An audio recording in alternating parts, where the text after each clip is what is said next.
National medical કમિશનની લાલિયાવાડીના કારણે કોલેજોનું inspection અટકી ગયું છે અને જેનાથી રાજ્યની 41 મેડિકલ કોલેજોને માન્યતા ન મળી હોવાનો આરોપ લાગ્યો છે।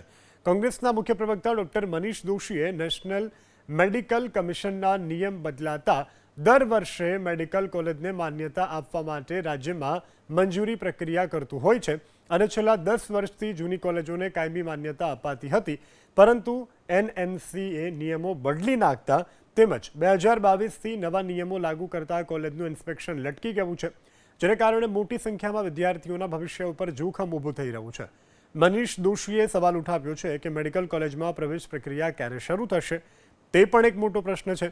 તો ડેન્ટલની 13 કોલેજો, આયુર્વેદની 44 કોલેજો, હોમિયોપેથીની 48 કોલેજો અને એમબીબીએસની 41 કોલેજો હજુ સુધી માન્યતા આપવામાં આવી નથી।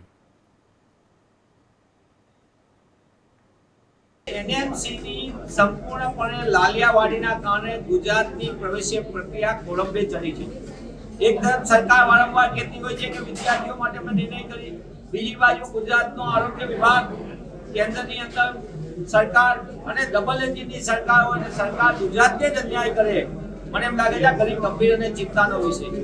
પ્રવેશ પ્રક્રિયા ખોળંબે પડવાના કારણે, વિલંબ થવાના કારણે ગુજરાતમાં અનેક એજન્ટો સામાન્ય અને મધ્યમ વર્ગના વિદ્યાર્થી વાલીઓને એનકેન પ્રકારે સલાહો આપીને બારોબાર અન્ય દેશમાં કે અન્ય જગ્યાએ તેમની સાથે છેતરપિંડીના પર કેસ આપણી સામે આવેલા છે। તેવા સંજોગોમાં હું આપના માધ્યમથી માંગ કરું છું કે નેશનલ મેડિકલ કમિશન, જેની સીધી જવાબદારી બને છે કેન્દ્રની સરકાર, ભાજપ સરકાર, એની પણ જવાબદારી બને છે કે તાત્કાલિકપણે મેડિકલ કોલેજની માન્યતા માટેની કાર્યવાહી ઝડપી પૂર્ણ કરે અને મેડિકલ માટેના અભ્યાસક્રમની પ્રવેશ પ્રક્રિયા વિના વિલંબે શરૂ કરવામાં આવે તો જ ગુજરાતના વિદ્યાર્થીઓને ન્યાય મળશે।